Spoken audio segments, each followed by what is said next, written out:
Welcome to Master Your Market. I'm Chris Ashmore. If you're a business owner, if you're a service provider and you want to grow your practice, you've got to be great, not just good, but great at marketing. And a lot of people fall into the trap of a scattergun approach to their marketing. Don't do that. My guest today is Allan Dib, and he's the genius behind the one-page marketing plan. He wrote a book, a best-selling book with the same name. It gives you a strategic approach to marketing. His latest book is Lean Marketing. Today, he's one of the most influential marketers in the world. And I'm privileged to chat with Allan on Master Your Market.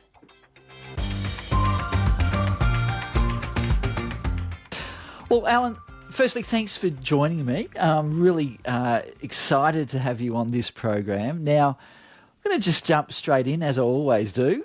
What do businesses or business owners, what do they get wrong with their marketing?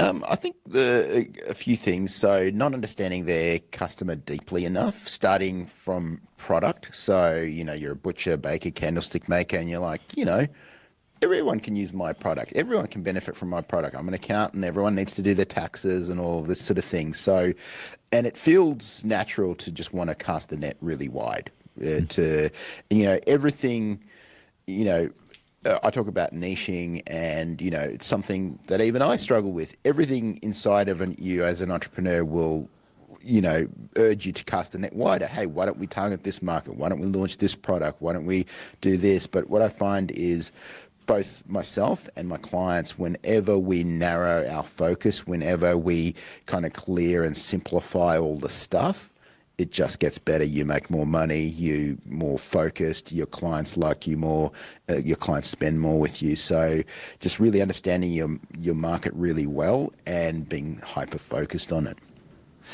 Is what sets people back from being that hyper-focus or focusing on a particular market, is the fear of missing out on other sales if they don't cast the net wide? Totally. It's like, look, and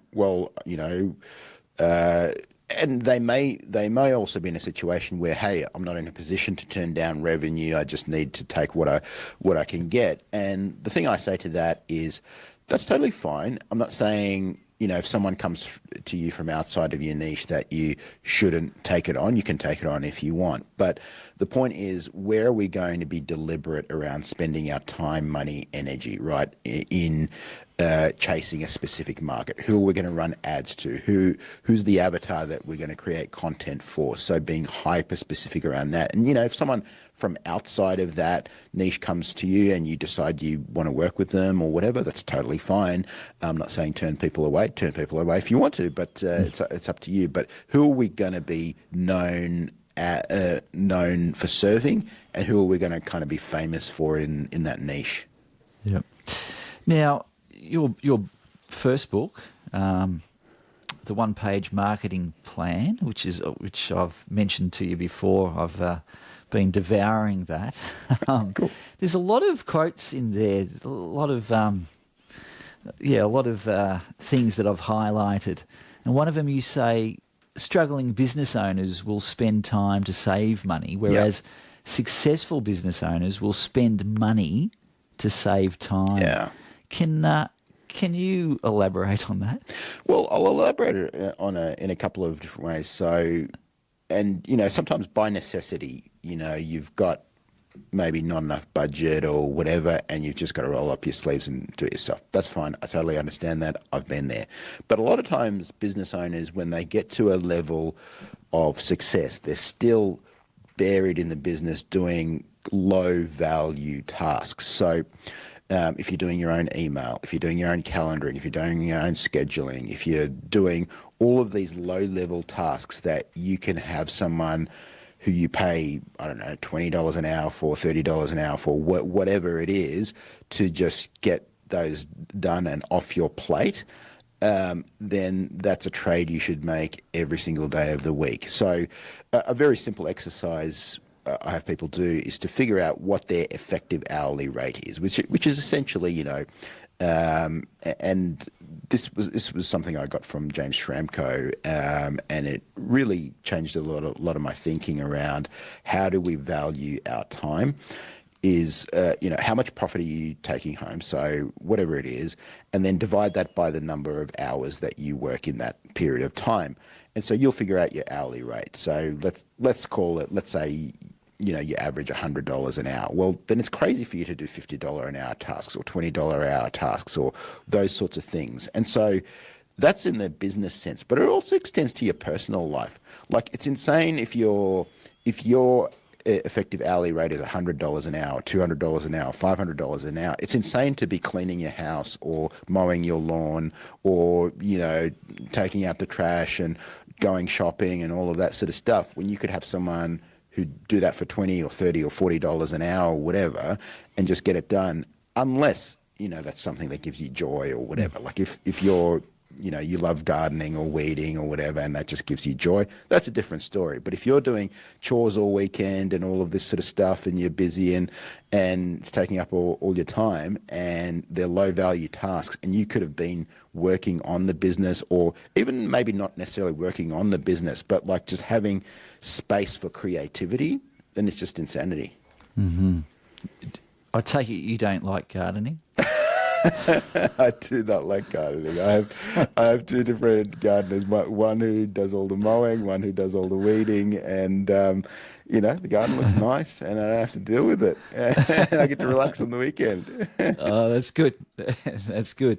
Now, with the one-page marketing plan, you've got you kind of divide it into three phases. Yeah. With marketing. Can you walk me through what they are? Yeah. So the three phases are, in the book I call them the before, the during, the after, but you can think of them as the attraction phase. So how do we get someone, the attraction, the conversion, and the retention phase. So yeah, you think about, how do we attract someone? How do we get someone who doesn't know that we exist to know that we exist, to raise their hand and say, hey, I'm kind of mildly interested in what you've got to offer?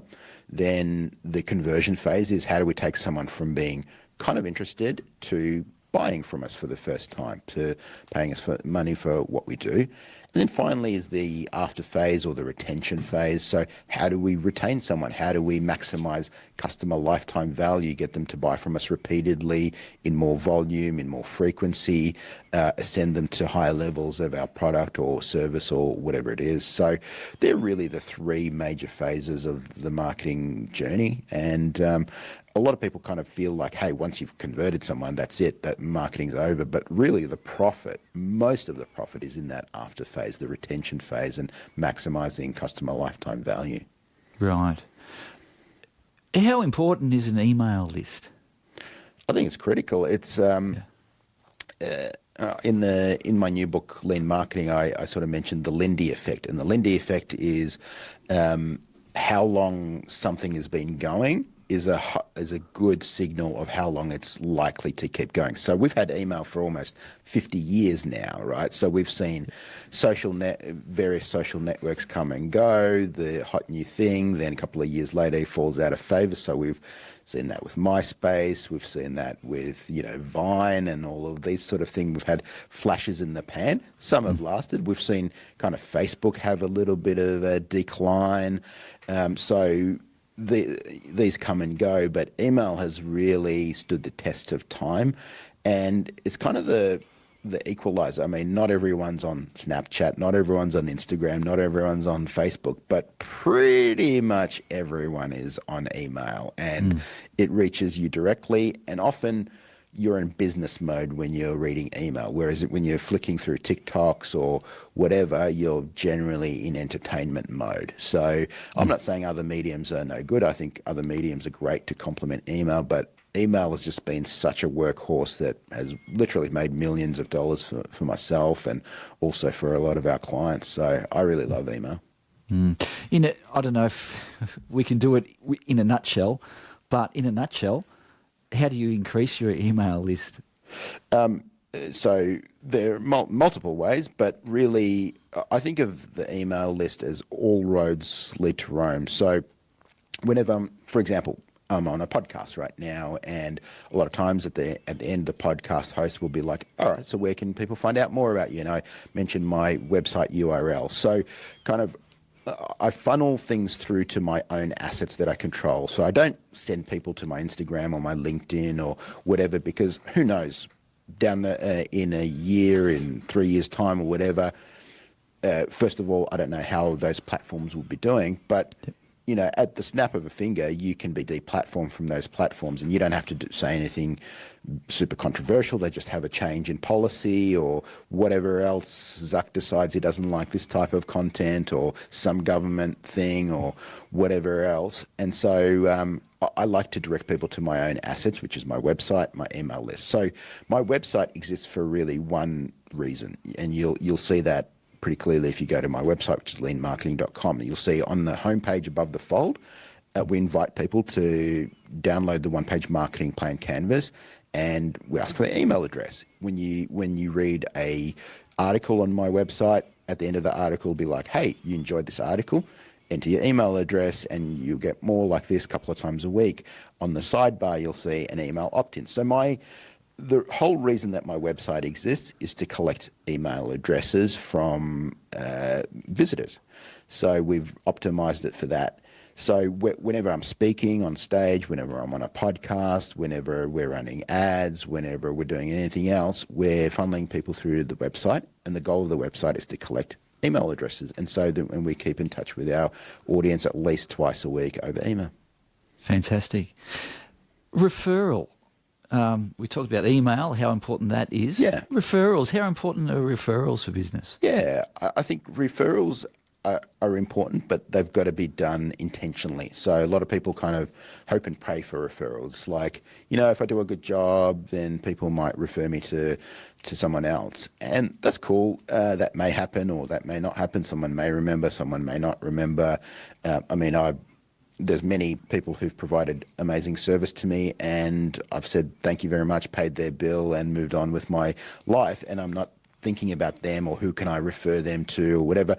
If something happens to cross my desk and I happen to remember it, sure, I'll make that referral. But what we want to do with our marketing is be a lot more intentional. So how can you be a lot more intentional with referrals? And the book in the chapter that I talk about, where I talk about referrals, it's called Stimulating and Orchestrating Referrals, which implies it's an active process. It's not something where we kind of just hope and pray. So I talk about a bunch of ways to do that in the book, but one that I'll talk about specifically I call arming your referrers. So how can you give something of value to your referrers that they can pass on, and importantly, it makes them look good. So I'll give you this example. So if you said to me, oh, hey, Allan, I went to this restaurant the other night with my wife. It was amazing. You really should go there. Go check it out. You're probably not doing that as a favor to the restaurant. You had a good time. You want me to have a good time. And then if I come back and say, Chris, that was such an amazing referral. We went there. We had a great time. Really enjoyed it. Thanks so much. Now that's created a connection and given you status as well, because you've referred something valuable to me, right? So really understanding the psychology of referrals. Someone refers because they want to be able to increase their status within that peer group. They want to be able to create value within their peer group. They're not doing it as a favor for the person that they refer to, generally speaking. And so how can we recreate that intentionally? So one of the ways is by arming referrers. So what's something valuable that I can give you that you can pass on to someone in your network? So an example that I use in my business is my books. So whenever I send someone a book and a handwritten note, I'll usually send them 2 copies, one for them and one for them to give to a colleague or a friend or whatever. And so if you give a copy, if you know someone's struggling with marketing and you gave a copy of the one-page marketing plan to them and they came back and said, Chris, I read the book, that was awesome, really got a lot of value. Again, you look good now and you've created a lot of value for them and you've increased your status within that peer group. So that's what I want to be able to do with referrals, is figure out how can I arm my referrers so that I can make them look good by creating referrals. That's fantastic. A lot of people just, they don't probably think so deeply about referrals, and they're so important. Totally. Now, Alan, you have a podcast. I do. How important has that been for you? Yeah, so I'm pretty early on in my podcast journey. So we only launched in May of this year. It's going really, really well. I think it's really important for two reasons. So first of all, I get to create content systematically. And I think if you take anything away from any of my work is that systems trump everything. Showing up daily, weekly, monthly, that's going to trump the big brand, the big relaunch, the big whatever. So that's number one. I have a systemized way of creating content. But the second thing is I get to talk to really cool people every week, right? So authors, speakers, some of the best in the world. And, it'd be weird if I just messaged them and said, hey, can we just jump on a Zoom call for an hour and just chat, right? They'd probably say, no, look, thanks, but I'm busy or whatever. And fair enough. Like if someone sent that message to me, I'd be like, no, thanks. I don't need more Zoom calls in my life. But, if we say, look, hey, come on and we'll chat and it'll be recorded and it'll be a podcast and we'll spread your message out to my audience. Well, now that becomes a lot more compelling. Yeah. Absolutely. Well, you've got your tribe as well, but when you're on other people's podcasts, you've got their tribe. Exactly. And it just spreads the word. Your first, so going back to your book again, if I can indulge. Sure. The one-page marketing plan. It's a bestseller. It's still going strong. Yeah. And I heard on another podcast somewhere you were talking about it. I sound like I'm stalking you. I'm not. And you were saying that you treat that book like it's a product. Yeah. A lot of other authors just launch their book and they go on with their lives, but you use that as a product. Totally.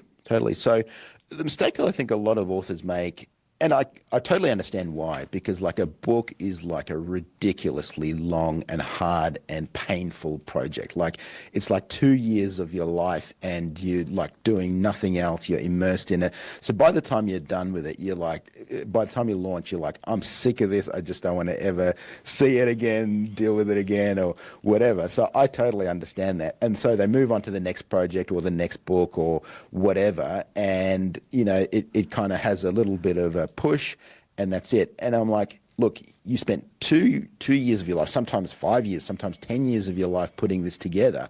Well, why don't we spend the next 10 years promoting it, and so that's the way I think about it. Like if you launch a product, like if you're Apple and you launch the iPhone, you're not like, okay, we've done the iPhone, let's just do something else now. No, we're now going to put more resources behind it. We're going to do the next version. We're going to do it even better. We're going to get the word out. We're going to put apps and software and all of this sort of stuff on it. And so that's the way I think about the book. I think about it not just as a product, but I think about it as an ecosystem. So the cornerstone of the ecosystem is the framework, which is the one-page marketing plan framework. We've got the book, which is a very strong front end. It gets a lot of distribution. I mean, it's now in over 35 languages. I have people from Mongolia emailing me literally every day. So that gets a lot of distribution. But we've also got courses. We've got a consulting program and a coaching program and an accelerator. So it's the cornerstone for our whole ecosystem as well to really help entrepreneurs at various different levels. Fantastic. Well, before we go, any final thoughts for anyone listening or watching this on, they want to improve their marketing? Yeah, I think the big mindset shift that I had and that a lot of my clients have is the mindset shift of you're not a butcher, you're not a baker, you're not a candlestick maker, you're not an IT guy, you're not a lawyer, you're someone who markets law or IT or accounting services or whatever. You're a marketer of those services. So that's I think an important mindset shift, because you can be a great technician, but you're still going to struggle if you don't know how to reliably get new clients in the door, how to get new revenue in the door. So that's a very, very important mindset shift that I hope everyone takes away, is you need to become a really good marketer of what you do, not necessarily just a good technician. Fantastic. And for those who want to get in contact with you, or want to learn more about you, where do they go? Yeah, great question. So I'm at leanmarketing.com. A lot of people, especially podcast listeners, love to listen to the books. So my books are the One-Page Marketing Plan and Lean Marketing, and they're very strong on Audible. So if you go on audible.com or .com.au, you can get my books, Lean Marketing and the One-Page Marketing Plan. Fantastic. Allan, thank you so much. Really appreciate your time today. It's my pleasure. Thanks, Chris.